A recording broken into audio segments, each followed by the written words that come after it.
No,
Hi, Professor. I was wondering if you had just a quick minute to look at our group project outline and kind of schedule to see if we're on the right track. Sure, you want to email it to me, I'll take a look at it. Okay, great. Thank you. No problem.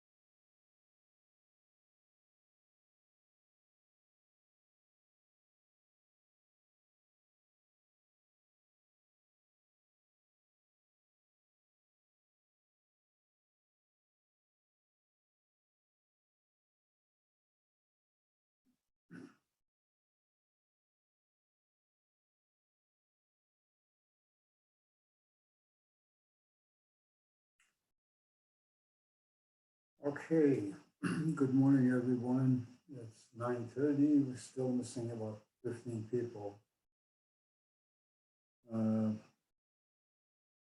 That's one of the reasons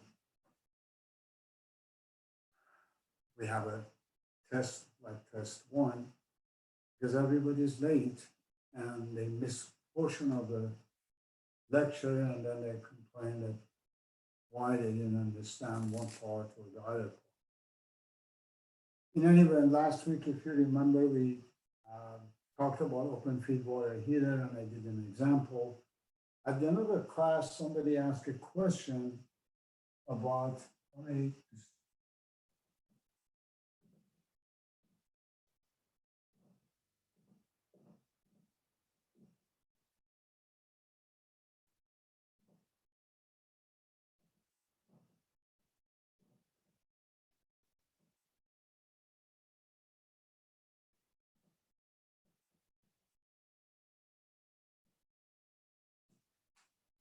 the question was, we call this extraction a Y.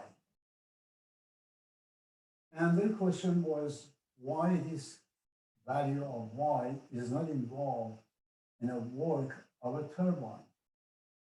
Work of a turbine one is when the steam enters the turbine and exits the turbine at 0.6.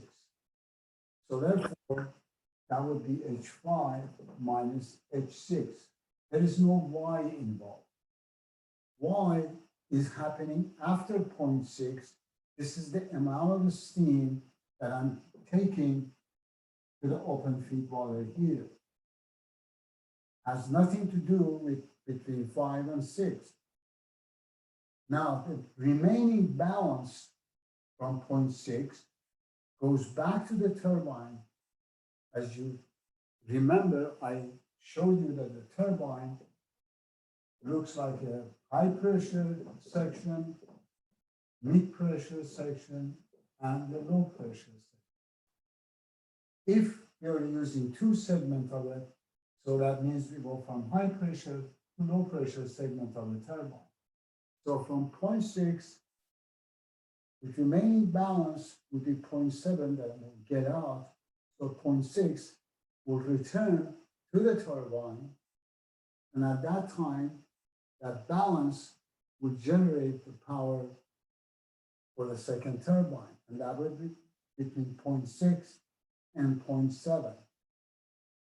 0.7 has extraction of 1 minus Y, I mean the balance of 1 minus Y. But 0.6 doesn't have that because 0.6 is just exited from the turbine. There is no Y involved at 0.6. So that is why the second work of the turbine would be 1 minus Y times H6 minus H7. That was the question, and that was a confusion or a concern. And I tried to explain that.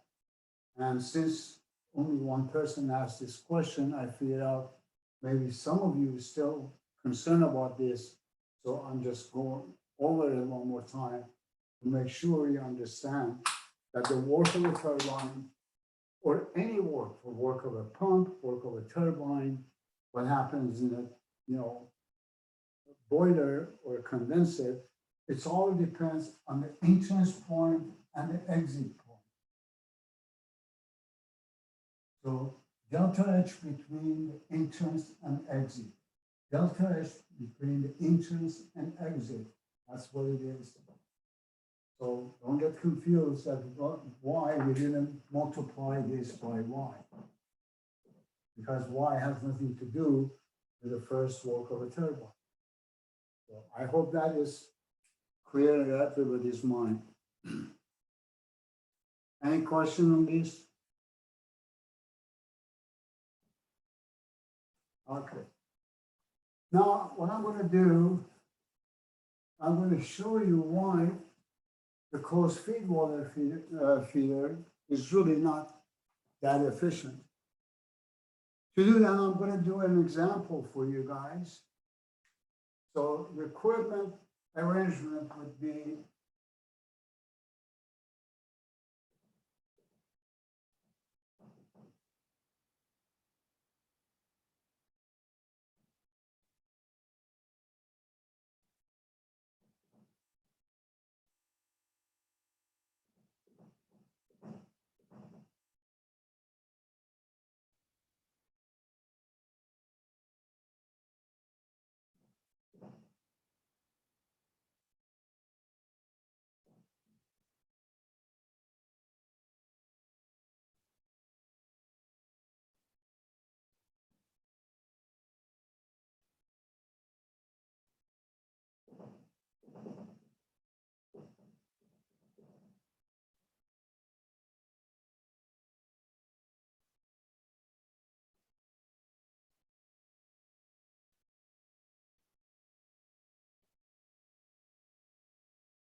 this would be 0.1, 0.2, 3,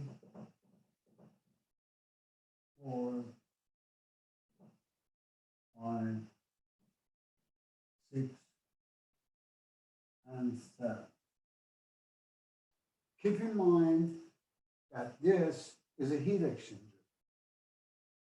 So when I take the steam coming into the heat exchanger, that goes inside the tube. The balance of it goes back to the condenser. That's 0.7. So whatever this comes down, it leaves at 0.7. And the water that is cold from here leaves at 0.3. Again, that's heat exchanger.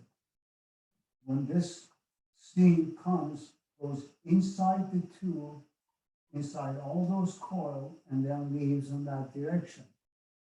The cold water enters here and then exits as a hot water. That's a heat that exchanged between the surface of this tube and the cold water going over the surface. So that's why, as you can see, the 0.2 comes in and leaves at 0.3. This is cold water, gets hot, at 0.3 goes out. Now this, once again,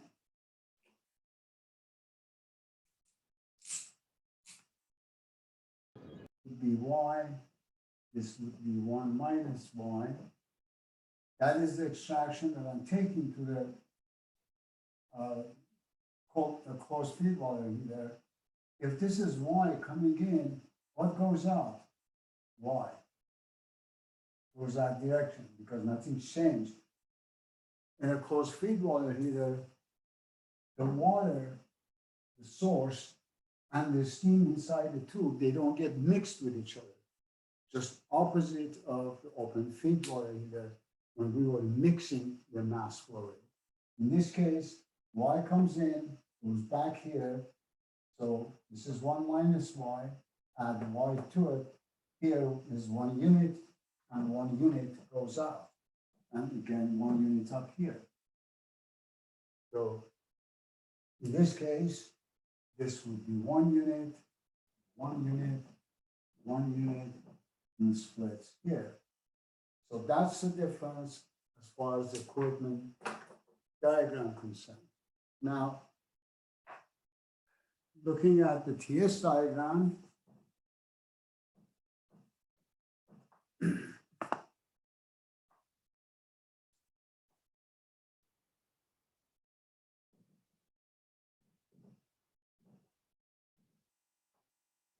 I have point 1 and 2.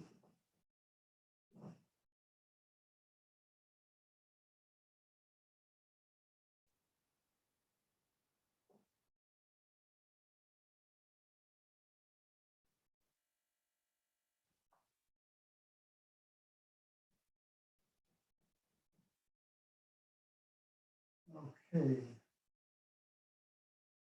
Now,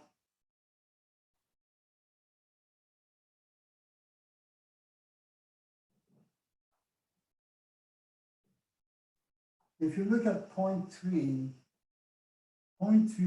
is located between point 2 and point 4. Is not like a feed water heater that's going to be on a saturated liquid line. So between point 2 and point 4, we have point 3 that is located there. Now, to find point 7 has to have the same temperature almost as point 3. So that would be point 7 right here. And if I continue, when I hit that would be 0.5, and this is my 0.6. And of course, this is the condenser pressure, this is the boiler pressure, and this is the feed water heater pressure. That's what the TS diagram looks like. It's totally different, and if you don't have too much of experience working with this, you easily get confused, especially when it comes where that point 3 is located and where that point 7 is located. So that is the TS diagram. So just for our example, this is a 3 megapascal. This one is 1 megapascal. So immediately when I see that, I will erase this, because if you remember, I said if it's more than a 600 kilopascal, that point is in superheated. So that means I correct my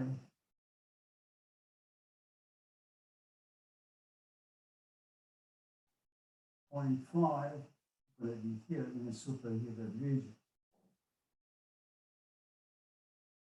So that's where I can make the corrections. And then I have this one to be 20 kilopascal. The temperature at 0.4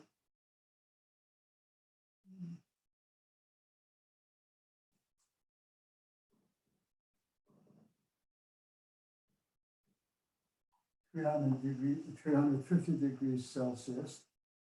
And now I want to find out what would be the thermal efficiency.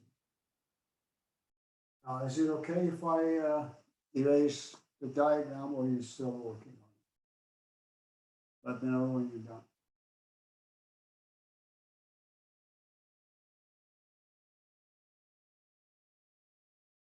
I'm good. All right.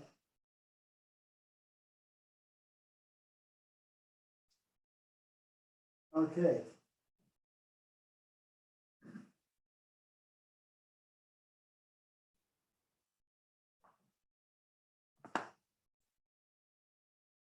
Now, one thing I want to tell you that you're not going to have this on your second test, and you're not going to have this one on your final exam.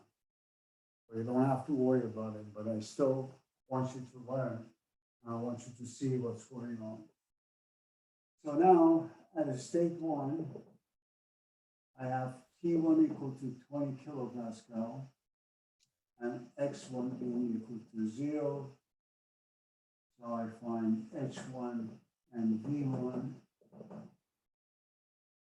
H1 value is 251.42 kilojoule per kilogram. And the value of V1 is 0.01417 meter cubic per kilogram.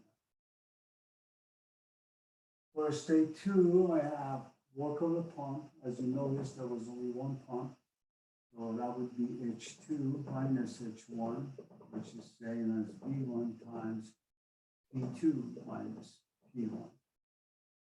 Now, be careful, P2 is 1,000, not 1 millipascal. So that's 1,000, this is 20. I have the value of V1 and H1, so I can find the value of H2 to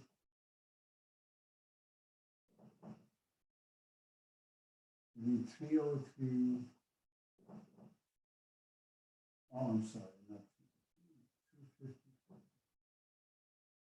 254.45 kilojoule per kilogram.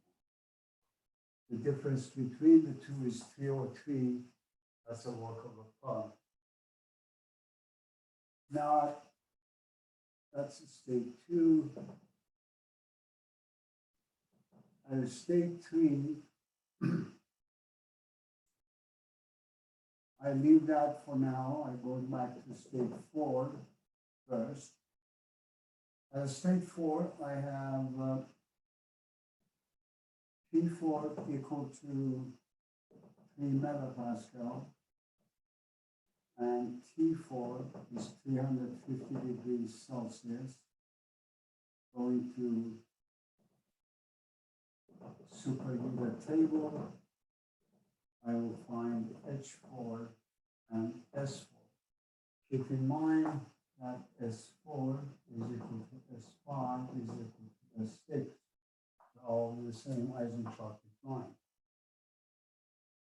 So for that, I found the value of H4 to be 3116.1 kilojoule per kilogram, and S4 value is 6.7450 kilojoule per kilogram green calorie. Now going to state 5,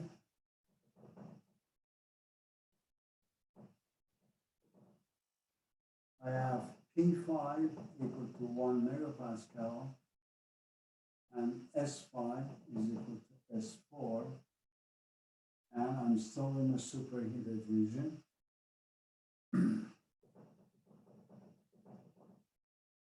So I will find the value of H5 to be 2851.9 kilojoule per kilogram.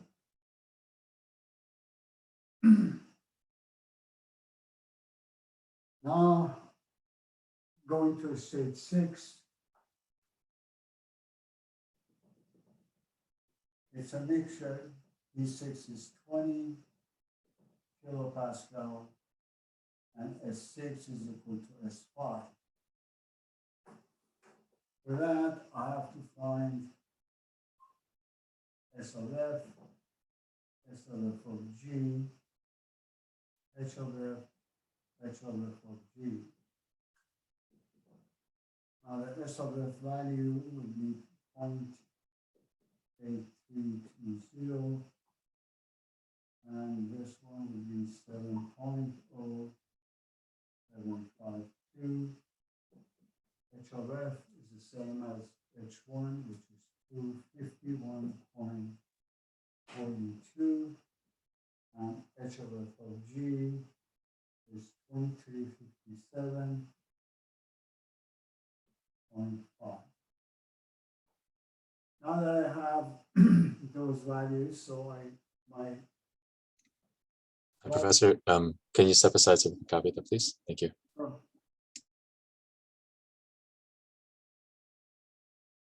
oh, let me know if you can read this. I can read it for you.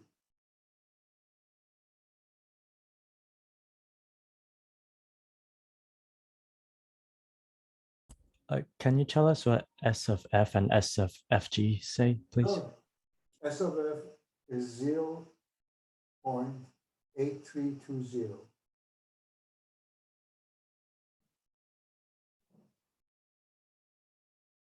And S of F of G is 7.0752. H of F is same as H1 because they are in the same pressure line, 251.42. And H of F of G is 2357.5.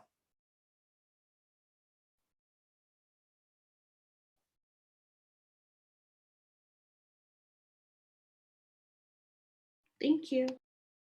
No problem. Now, X6 is equal to S6 minus S of F divided by S of F of G. I have S6 because it's the same as S4, S of F and S of G. I found it from the table. So in this case, the quality at 0.6 becomes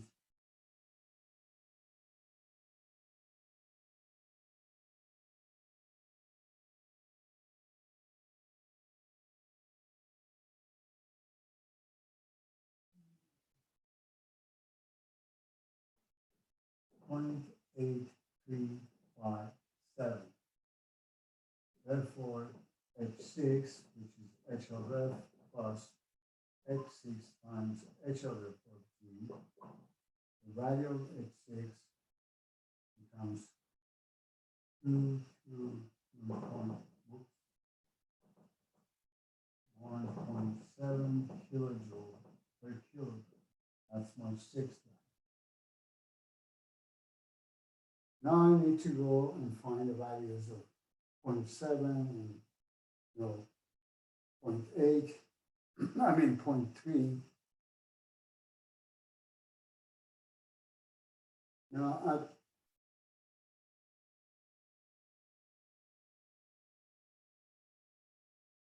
for state 7, I have P7 equal to 1 megapascal. And then I have X7 to be equal to 0. That's what 0.7 is. So now I go back to the saturated liquid table, and I will find this time, I will find X7 and T7. What do I need the T7 for?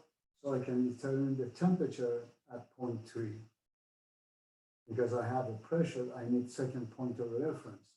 That's how I get the second point of reference, by finding the temperature at 0.7, because 0.3 has the same temperature as 0.7. So in this case, H7 would be 762.51 kilojoule per kilogram. And temperature at 0.7 is 179.9, approximately 180 degrees Celsius. Now I go back to state 3. I have P3 equal to 1 megapascal, and T3 is equal to 180 degrees Celsius. Again, I'm in the saturated liquid side. I will find H3 value to be 763.53 kilojoule per kilogram. Now I went around the cycle. I found all the values, all the H values around the cycle. Now, the only other thing that I need to find out is find the value of Y. And the value of Y is basically right here. This is the Y and this is 1 minus Y. So if I look at, my diagram, if you remember, 0.5 comes in and goes out at 0.7. So that is the Y comes in and goes out after. The cold water comes at 0.1, goes to the pump, and from the pump goes out at 0.3 without getting mixed with each other. So if I want to use the energy balance equation, I can find the value of Y. Now, summation of all, okay. If you don't mind, I want to erase the first two states so I can do the rest of it.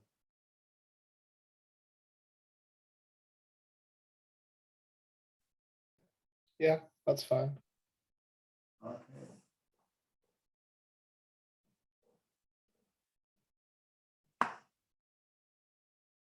Once again, energy balance equation.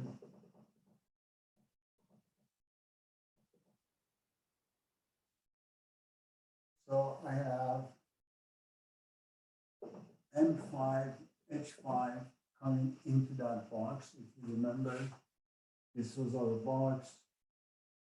I have M5 coming in. This is where M7 leaving. Then I have M2 coming in and M3 is leaving. That's how that closed big water system look like. And I have M2, H2 coming in, and the things that they're leaving is M3, H3 plus M7, H7.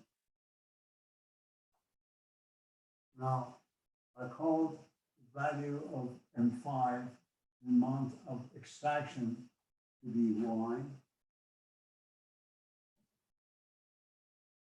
times H5 plus. If you remember, 0.2 is 1 unit. So that would be 1 unit times H2 is equal to M3, which is again 1 unit times H3 plus M7 is the Y coming in and Y going out. So that would be Y times H7. Very simple, one equation, one unknown. I have H5, I have H2, I have H3, and H7. I have only one equation, that's a Y. I can find the value of Y to be 24.06%. This is the amount of steam that you're extracting from that table. Now, what I'm going to do this time,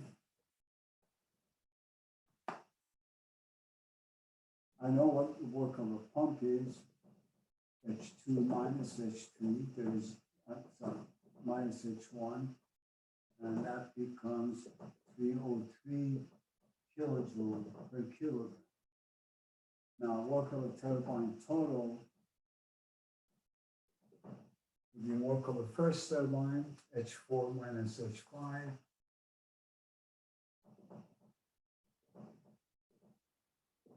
plus 1 minus Y times H5 minus H6. I have the value of Y, I have all H values. If I do that, my work of a turbine becomes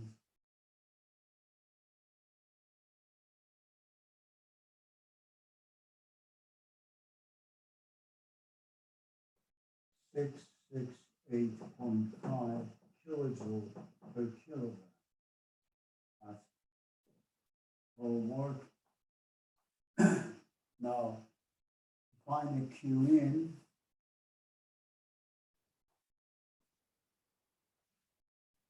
The Q in is equal to H4 minus H3.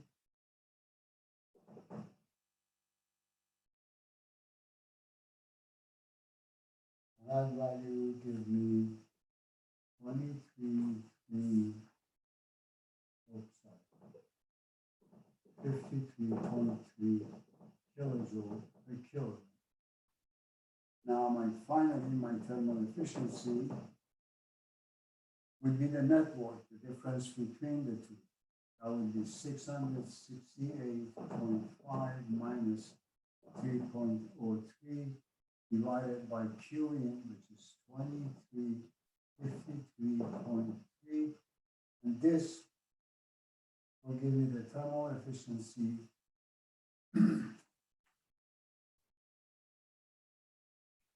of 28.3%.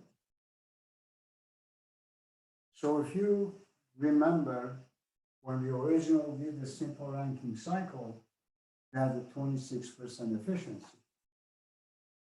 After going through all the expenses, all the headaches, and doing all of that, we increased our efficiency only by 2%. And when you look at it, it's not worth the effort, the money, and the headaches to just increase it by 2%. However, when we did the open feed water heater, we increased efficiency by 12% or 11%. That was a huge success. So that's why this system is not efficient and we hardly use it. Any questions? So Professor, so the open feed water system, you said it's like simpler and less complex and easier to use. And then, so where is this specific system used? We don't use it anymore. Oh, okay.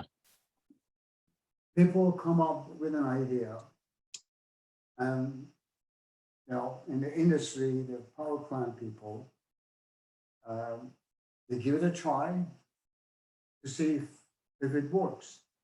And when you try it, and when you find out at the end that the result is not that good to start with, then you just cancel it. Today, some of the old system that they put closed feed water system, closed feed water heater in it, what they did, they added open feed water heater to it. So they have two feed water in the same cycle. One is closed, one is open. Because they already spent the money, they didn't want to take everything out and trash it. Well, that doesn't make a business sense. They already spent the money, they already went through the headache.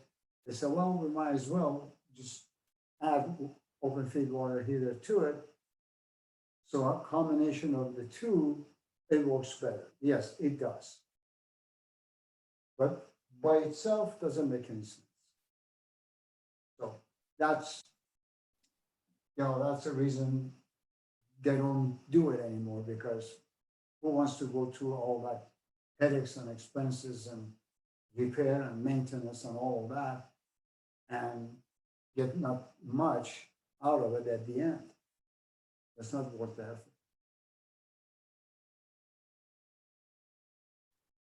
Okay, the next one, you need to pay attention to it, because the next one, it's going to be on your final exam. Could be. Again, we talk about it when we get that close. One of the questions could be the next topic. And that's when we put two open feed water heaters in one cycle. Now, you think it's going to be complicated, but it's not going to be. This is the boiler.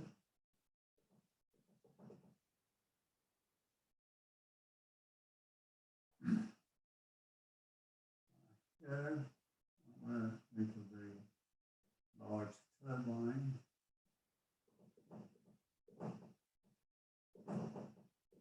Now, this is a turbine that has 3 segments: high pressure, mid pressure, low pressure.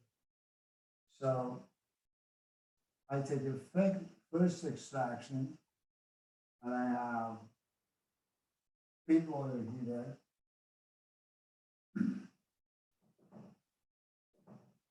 I call it feed water heater, let's say number 2. Then I take another extraction, and I have feed water heater, let's say number 1. The balance of it comes to the condenser.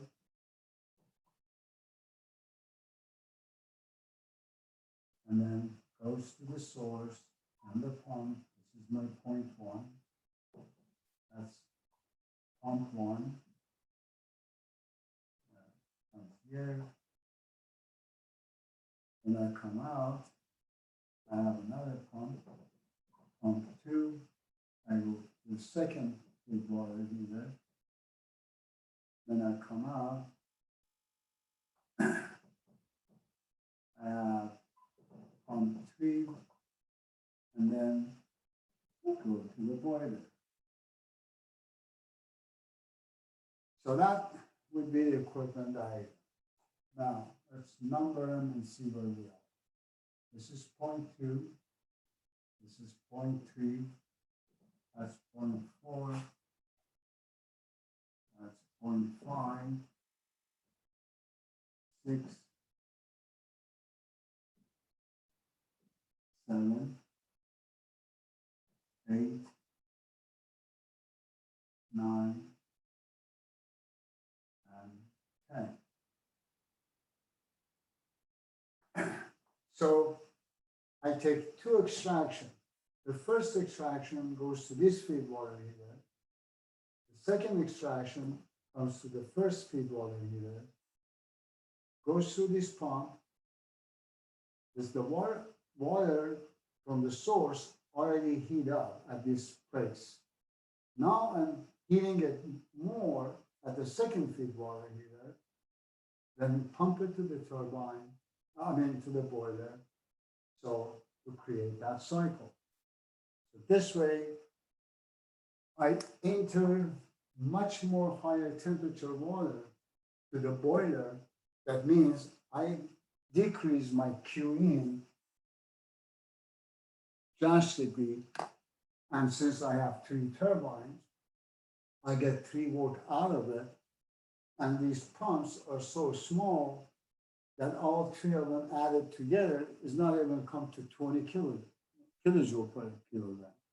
So it's not a big deal compared to the thousands of kilojoule per kilogram power that I get from the turbine.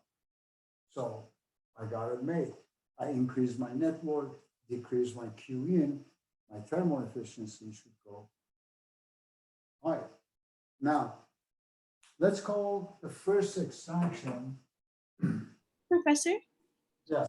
the process from the turbine to the condenser, it says 1. Is it meant to be 10? Oh, I'm sorry. Thank you. Yeah. I forgot to put the 0 in front of it. Thanks. I said 0.10, but I didn't write 10. I wrote 1. All right. Thank you for catching. Now, what I'm going to call the first extraction, I'm going to call that 1. Now, I'm going to call the second extraction Z. Keep in mind, I still have 1 unit. I'm going to split it to Y and Z. What is the balance here? 1 minus Y minus Z, right? Now this comes all the way down to here, 1 minus Y minus Z. Now, when it comes to the first feed water heater, I'm adding Z to it. What would come out? If I add Z to this one, this would be 1 minus 1. Then goes to this feed water heater, adding Y at 0.5, I have 1 unit, 1 unit, and 1 unit. So now, after I find all these 10 H values, I have to find 2 more parameters, Y and Z, in order to solve the problem. Any questions?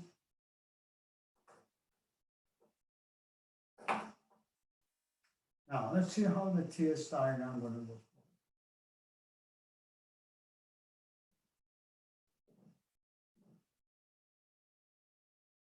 Now, at point 1, I'm on the saturated liquid going up to point 2. Then going to the feed water, that means I'm heating it up to point 3. Then from 3, I go to the second pump, that would be point 4.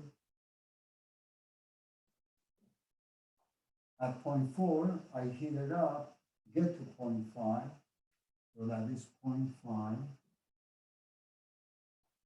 Then I go to the third pump, that would be 0.6. Now at 6, I go to the boiler.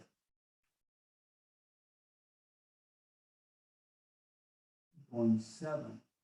On 7, I come all the way down to 0.10. I know for a fact that my last point is going to be under mixture rate. Now to find 0.8, I draw the parallel line. Once I hit the curve, I go up exponentially to find 0.8. Now to find 0.9, I'm fixing my work.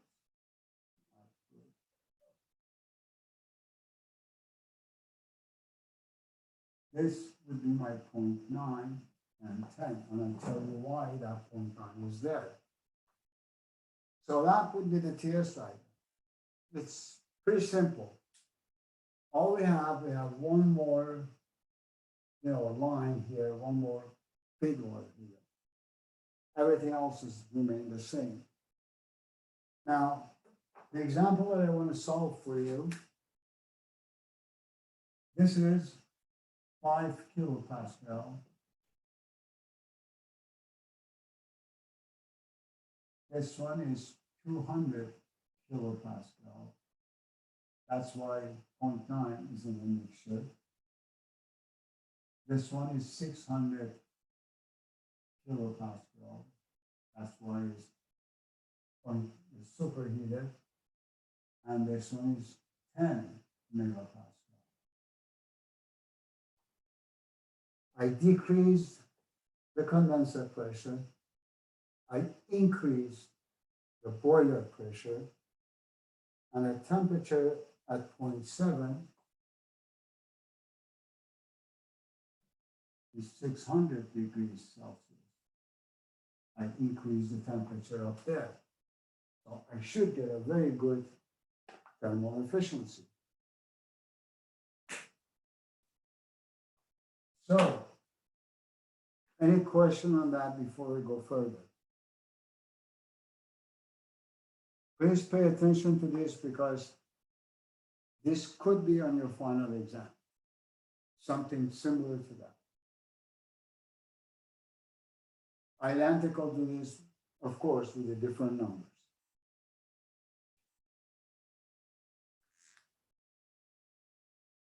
So, let me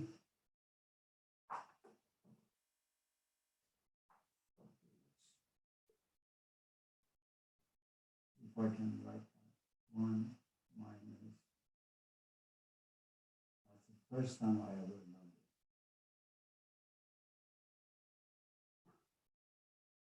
Not bad. Because I need the space. So now keep in mind there are two areas that I'm very concerned. What is happening here and what is happening here. So my energy balance equation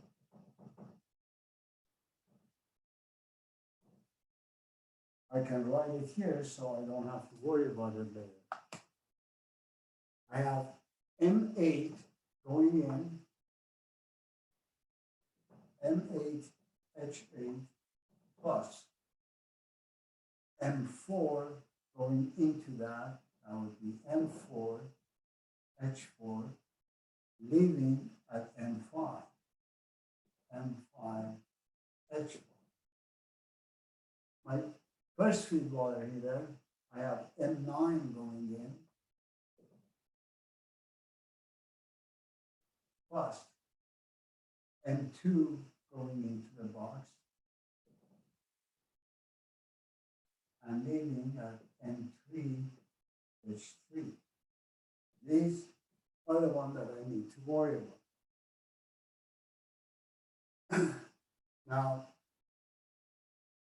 I call M8 a Y, so that would be YH8, and this 0.4 is 1 minus Y, plus 1 minus Y times H4 is equal to, and 5 is only 1 unit, 1 times H5. Down here at 0.9, it's ZH9 plus 1 minus Y minus Z going in, so that would be 1 minus Y minus Z times H9 is equal to, what is the H5, the H3 value? In this case, would be 1 minus Y. Oops, sorry.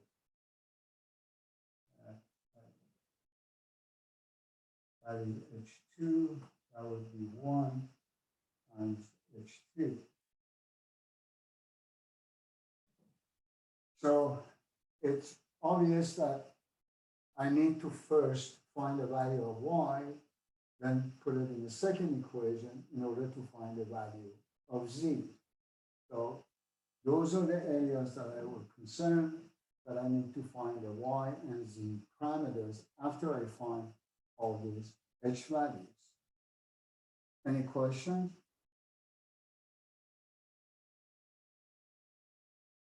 Professor, is that, sorry, for the first line, is it M9 by H6? For this one, yeah. Okay. The first line is M8H8 plus M4,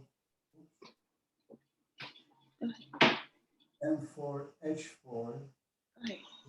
M5H5. So for M8, I put Y. For M4, it's 1 minus Y right here, going in, and comes out as 1 unit, which is H5.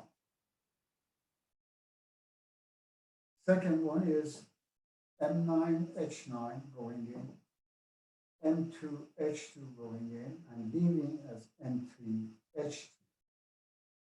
Now, I replace the M9 with Z, that's what I call the fraction, times H9, plus, and for H2, I have 1 minus Y minus Z times H2. Then comes out,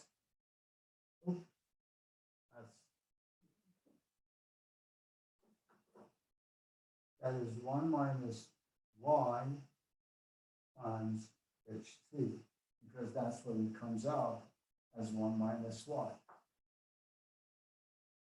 That's what I need to find the value of Y from that one equation, one unknown, then plug it in here, substituting it in this equation to find the value of Z. That's basically it. So that's Z, and this one also is Z.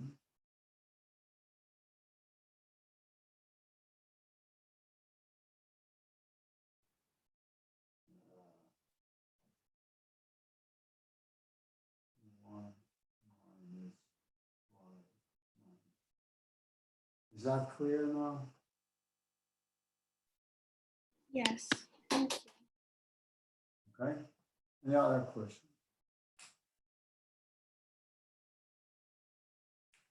All right, as always, we're going to start at the state one. At state one, I have P1 equal to 5 kilopascal and X1 is equal to 0. I get H1 and V.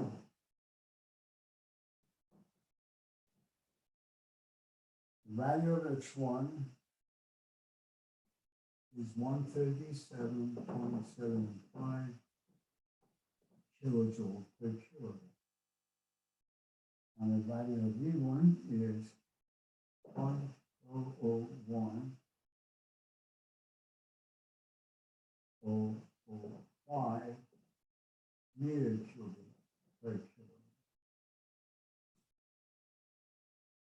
At state 2, I have a workable pump 1, which is H2 minus H1, which is same as V1 times P2 minus P1.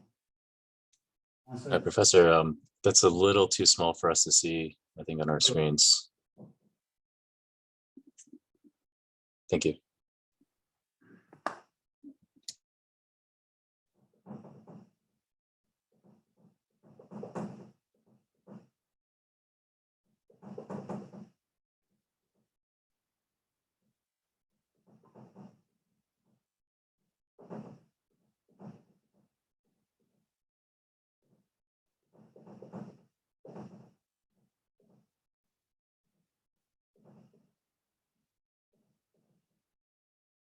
That's state 1. And state 2, workable pump 1 is H2 minus H1, which is the same as V1 times P2 minus P1.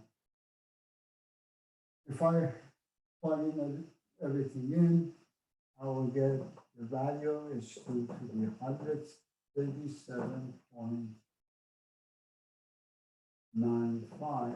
kilojoule per kilogram. At state 3, I'm repeating what I did up here with a different pressure. I have P3 equal to 200 kilopascal and X3 equal to 0. Once again, I find H3 and V3. The value of H3 is 504.71 kilojoule per kilogram. And the value of V3 is 0.001 or 61 meter cubic per kilogram. At state 4, I have workable pump 2, which is H4 minus H3, or V3 times P4 minus P2. That would give me the value of H4. Professor, is P1 supposed to be 5 kPa? P what? P1? There is no P1. P1 is 5. P1, yes. Okay, P1 is a 5 kilopascal. thank you. So the value of H4 becomes 505 kilojoule per kilogram. That's the value of H4. At a state 5, once again, I'm going to repeat the state 1. I have P5 equal to 10 megapascal. No, sorry. 600 kilopascal. And I have X5 equal to 0. That will give me H5 and V5. The value of H5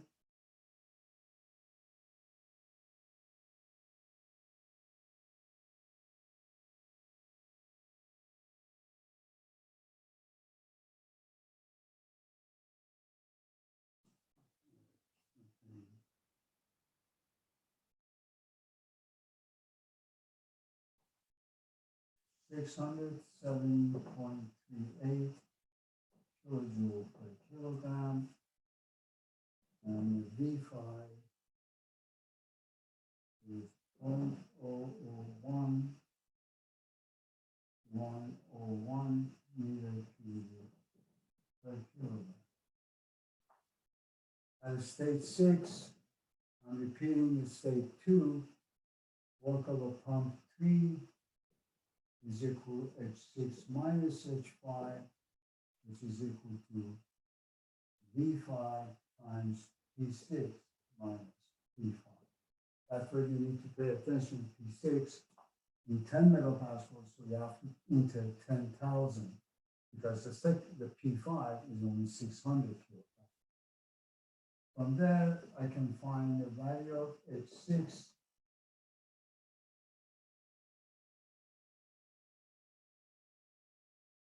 to be 680.73 kilojoule per kilogram. When you look at this, I want you to pay attention before I go further. Look at the state 1 and 2, state 3 and 4, 5 and 6. All these 6 H values, they're all in a saturated liquid line this way, right? The best way of doing it, set up your basically engineering thought process. Write this one with H1 V1, no values, don't put in information. Write this equation, leave it there. Then come and write this, then write this equation, leave it there. Then come and write this, and then write this equation. Then once, only once, you go to the table on this left-hand side, you find H1, V1, you put the values there based on this pressure. Then based on this pressure, this pressure, you find H3 and V3. Then you come down here, based on this pressure, you find H5 and V5. So how can you save time? That's the time management. If you do that, it will take you like maybe 2 minutes to write everything down, and only about 2 minutes to put the H values and V values. Now you can spend 5 minutes to do the calculations. That's how you can save time. But if you focus on that, do all your calculations to find H2, then come here, then flip over again, go to those tables, find these values, do the calculation, then come here, do the same thing.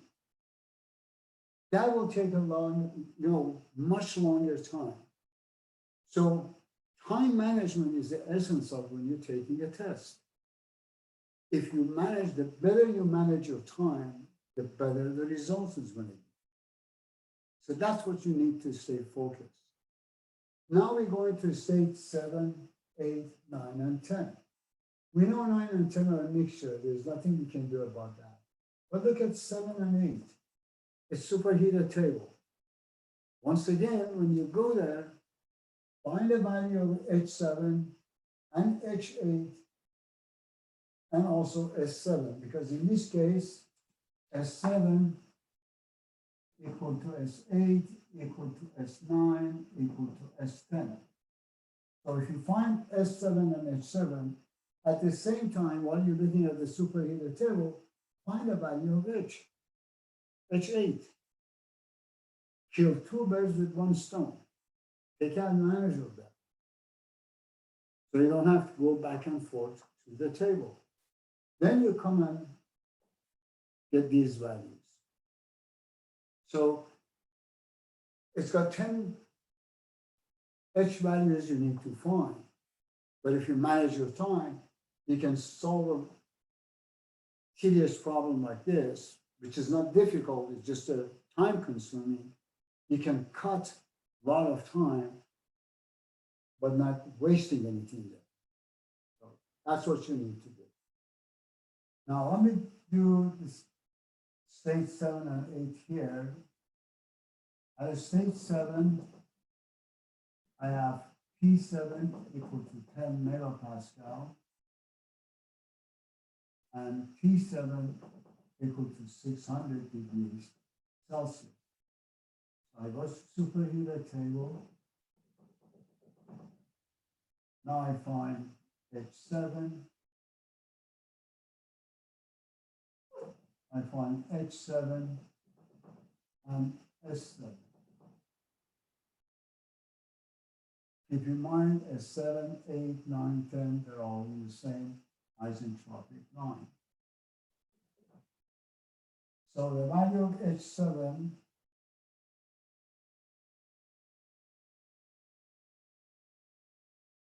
becomes 3625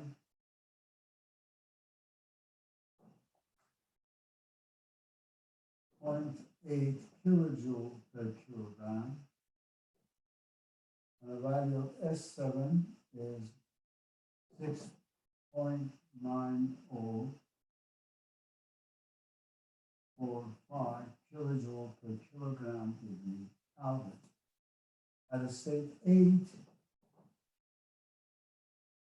I have P8 equal to 600 kilopascal and S8 being equal to S7. Again, on superheater table, I find the value of H8 to be 28, 21 kilojoule per kilogram.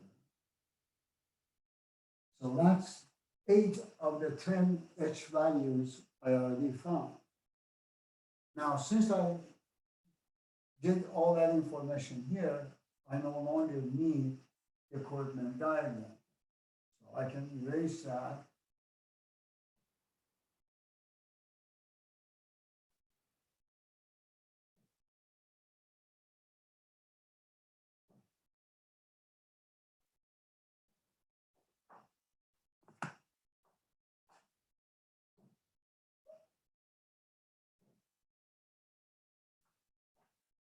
Now over to state 9.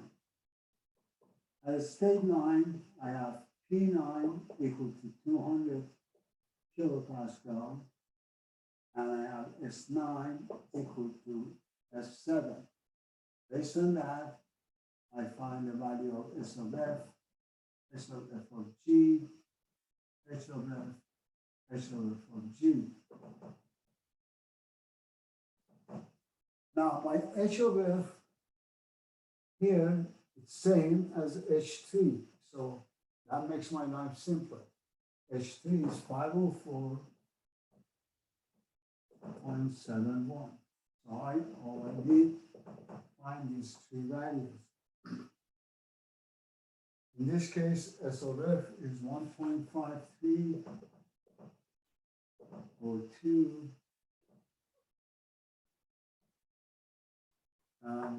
S of F of G is 5.5986. H of F of G is 22.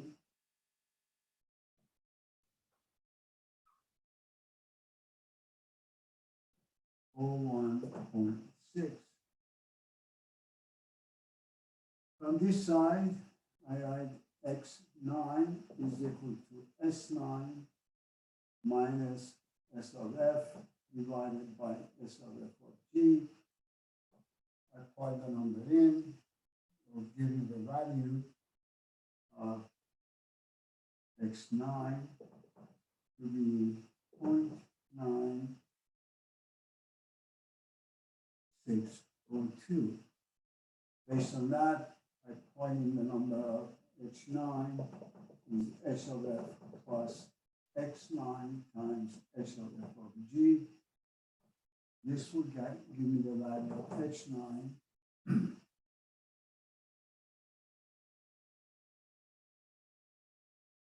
2618.7 kilojoule per kilometer.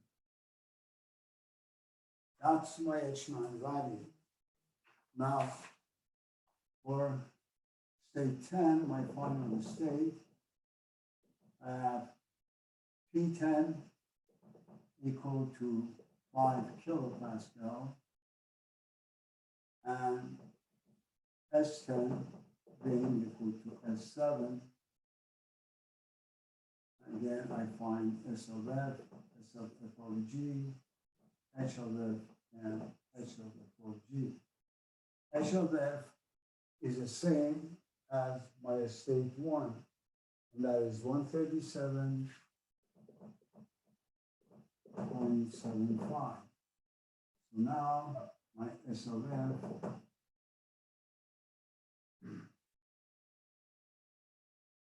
will be 0.4762. The S of F of G would be 7.9176, and H of F of G is 24.23. Now, I use the same equation to find X10. If I do that, I will find the value of X10 to be 0.8119, using the same equation to find the value of H10. That will give me a value of H10 to be 21.05 kilojoule per kilometer. That's my final H values. Now I have that. Next step is to come to this equation and find the value of Y. So that would be Y times H8. In this case, H8 is 2821 plus 1 minus Y times H4. H4 is 505.13. That has to be equal to 1 unit times H5. H5 is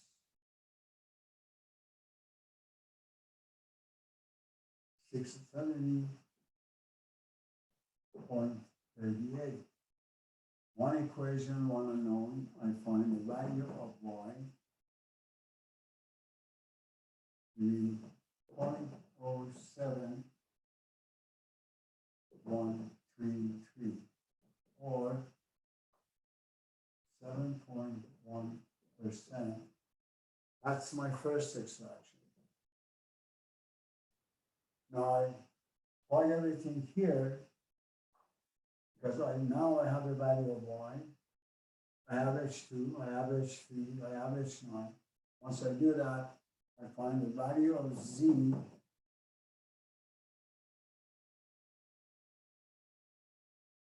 to be 13.73%. So if you look at this, I'm totaling 20% extraction from the turbine. Once I take 7%, the second time I take 13% in order to make this cycle work. So I have now all the values that I need. All I need to do, find the Q in, Q out, network, and so on and so forth. Now, if you don't mind, I want to erase the state 1 and 2 and 3. Is it okay? Yes. Okay.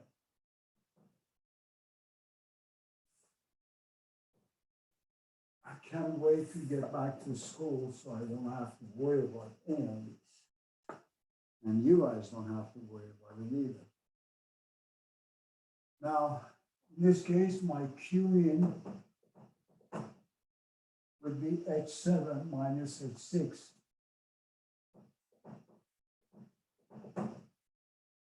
That gives me value of 2945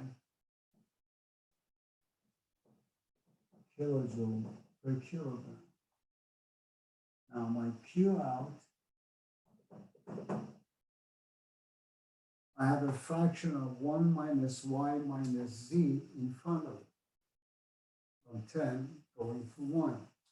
So that would be 1 minus y minus z times H10 minus H1. I have the y, I have the z, I have H10, and I have H1. Plug it in, will give me the Q out value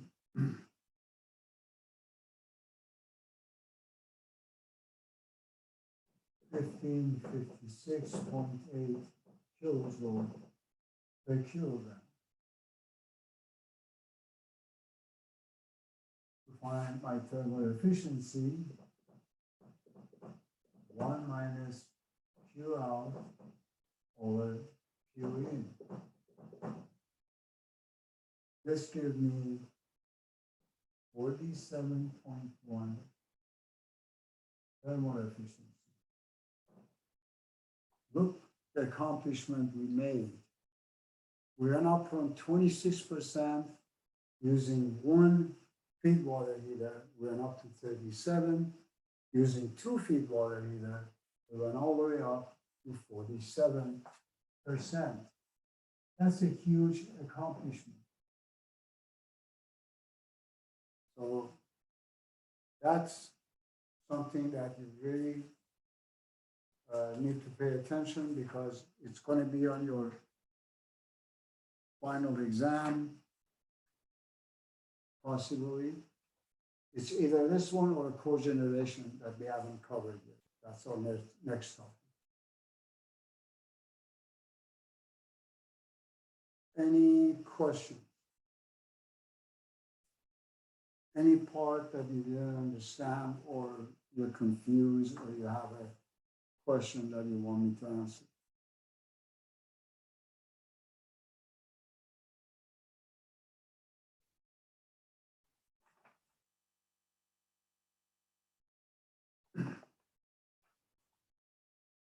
Okay, what I'm going to do, I'm going to email you the homework number 2, hopefully today. I have plenty of time, so you don't have to worry about it. It's not due to the day after tomorrow. Then we're going to cover the cogeneration, which is a very interesting concept and interesting subject. Then there is only one thing remain, that would be combined cycle, which the combination of a gas turbine and a steam turbine. I'm going to cover that, and then we're done with chapter 10. Then hopefully we're going to have the second test way before Thanksgiving holiday. So you're done with all of that. You don't have to worry about it during the holidays, and you can enjoy your mini vacation with your families. That's it for today. We're about 1.5 minutes left. Let me see. That's 8 people completely did not show up. I can't believe the mentality of those people. They take this course so lightly. They do very poorly on exam. And instead of being more focused, now they're goofing off more. Oh, good luck to them, and good luck for their future. because they're not the type of engineers that anybody gonna touch. Now, I told you, once you start working, you are the first day of your work, you are beginning to establish a reputation. If that reputation is bad, you're gonna get nowhere. If that reputation is good, you're gonna go everywhere. I never thought in my wildest dream coming to this country as a foreign student and make it all the way to be a senior vice president of one of the largest engineering firm in the world, having 1,800 people reporting to me, and making $450,000 a year as a salary. Never, ever dreamed that. But I made it. You know why? Because of my name and my reputation. I kept it intact.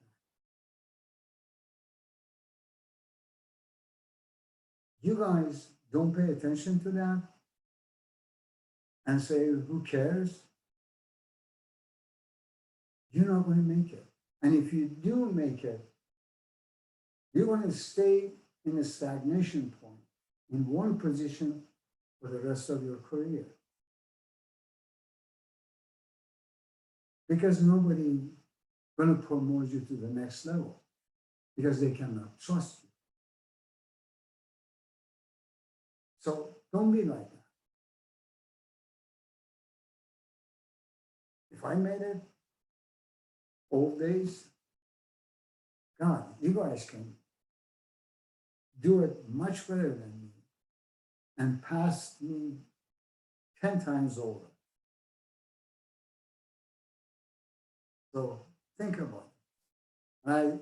If you recall at the beginning of the course, I told you, if you, God forbid, if you're sick, you want to go to a doctor, the first thing you do, you check the name and the reputation of that doctor. Is it good? Is she good? Before you go there. You never take your life and put it in the hand of someone who got D or C in his anatomy or whatever the course they take to be a doctor. They always want to go to the best. Guess what? We're in the same boat. Nobody wants to go to the second or third grade engineer. They always look for the best in the industry. And you have to be the best. You have to make it the best. Because you're so smart, came this far. And those 7, 8 people, they don't show up.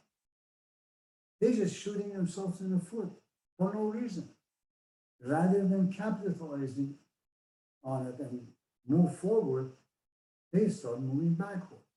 And that's their problem. It's not going to be my problem. I'm done with my career, with everything. Now I'm teaching just for fun. I'm still running a company as a kind of a semi-retired, just for the fun. Because people still need what I have left in my brain. So I will lend it to them. But I'm enjoying my life. And you need to get to my point. Enjoy your life. You're going to have work hard, bust your buns, I'm sorry to say that, to get where you want. Once you get to that position, then it's going to be easy life. Then you got it made. Anyway, that's my 2 cents into the whole thing. I'll see you guys next week. For those of you who want to stay in and talk to me, please stay on and we can talk.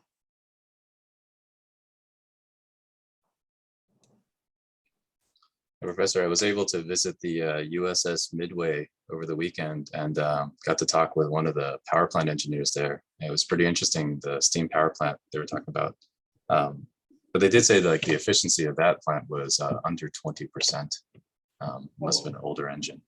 The thing is, you need to keep in mind, the old power plants, the turbine was very inefficient.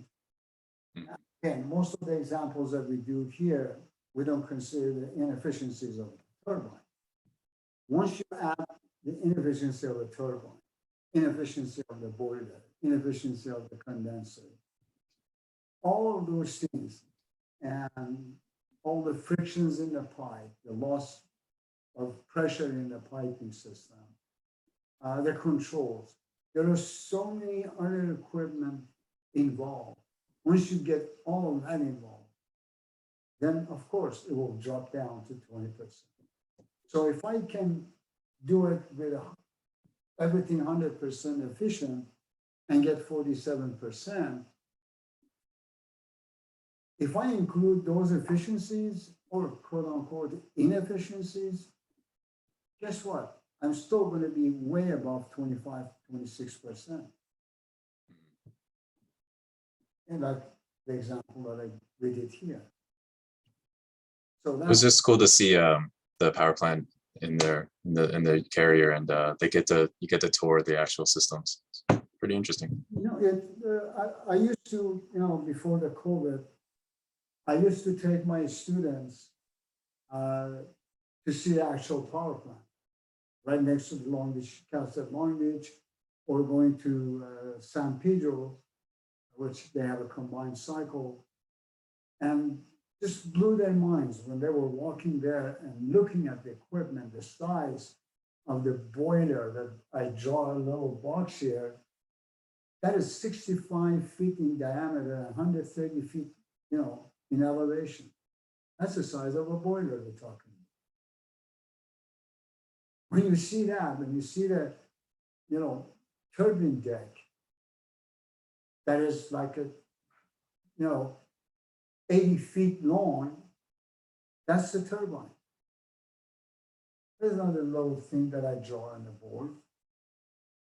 So people used to bring, their camera, take movies, take pictures, and asking all kinds of questions from operators. And it was amazing. Unfortunately, this COVID destroyed everything.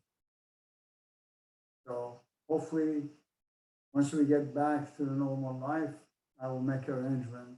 By that time, you weren't probably in this class. But when I do that, I make an announcement that not only is my student from other courses, other classes, they all can join and come, for that power plant visit. It's always interesting when you see the real thing from up close.